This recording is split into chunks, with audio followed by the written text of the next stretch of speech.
The first time, my wife said, "Let me ask him." I thought she meant her best friend. It was a Tuesday night. She was staring at her phone, a dress on the screen. I asked if she was going to buy it. She didn't even look up. "Let me ask him," she said, fingers flying over the screen. I didn't say anything. Later it was about where to eat that weekend. She was on the couch, sending links to a few places. I said Italian sounded good. She shook her head. "Let me ask him," she said. 5 minutes later she looked up. "He says that new French place is good." "Oh," I said. "We went for French." Then it started happening more. Small things, like what color she should dye her hair. Big things, like whether we should replace the SUV we'd been driving for 5 years. She stopped asking me. She'd pick up her phone first, looking serious, like she was in a board meeting. "Let me ask him" became her catchphrase. She stopped saying "I think." She started saying "he thinks." That he hung over our lives like a cloud of fog. Until last month, at my sister's wedding, we needed to fly from the West Coast to New York. I booked the flights and hotel. That night I forwarded her the confirmation email. She glanced at it and frowned. "Wait," she said. She took her phone out to the balcony. Through the glass door, I could see her typing. 20 minutes later, she came back in. "He changed the flight to the morning after tomorrow," she said calmly, like it was the most ordinary thing in the world. "And he switched the hotel. He said the one he picked is closer to the church and has better reviews." I looked at her face. My wife, Jenny Miller, married 7 years. She was telling me that someone I had never met had just rearranged all our travel plans. "Who is he?" I asked. She froze for a second, a flicker of panic in her eyes, but she steadied herself quickly. "A friend. He's really good at travel stuff." She walked over and tried to take my hand. "He's just looking out for us." I didn't take her hand. That night, we flew to New York on the itinerary he had set.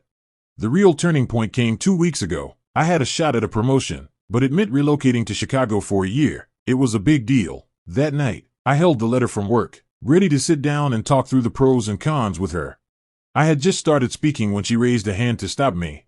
"Let me ask him first," she said. She didn't even look at the letter in my hand. I watched her. Just like that, she picked up her phone and began reporting a major turning point in our lives to some shadow. I didn't get angry. I just felt something inside me make a soft click and break. Later, she gave me the answer. "He says don't go," she said, watering the plants with her back to me. "He says an external transfer is risky, and Chicago winters are awful. He thinks I should stay put and wait for a better opportunity."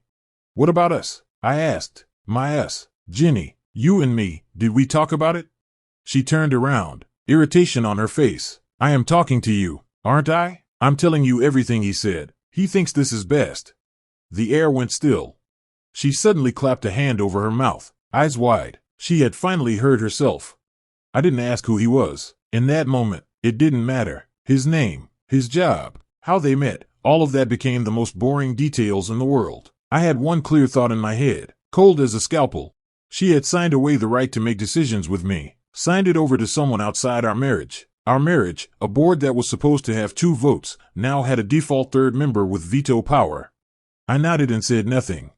From that day on, I checked out completely. What's for dinner? Whatever. What color should we get for the new couch? Your call. What should we get your mom for her birthday? Whatever you think is best. I became a ghost who only knew how to say okay. At first, she seemed relieved. She was freer to ask him. But soon, things started going wrong.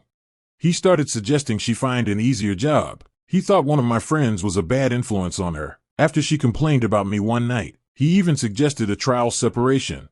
She began pacing the living room, clutching her phone. "He's getting too controlling," she said to me one day, her voice tight with tears. "He doesn't even know the full situation."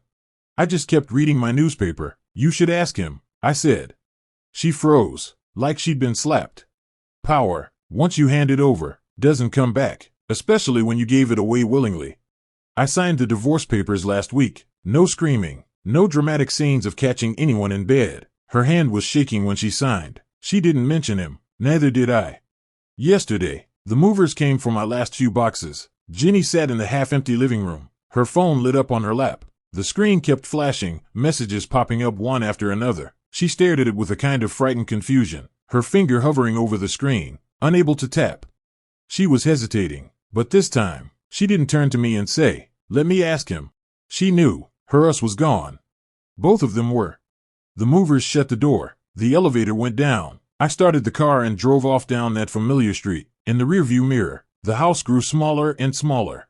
I knew that now she would have to decide for herself whether to eat dinner tonight, and everything else that came after.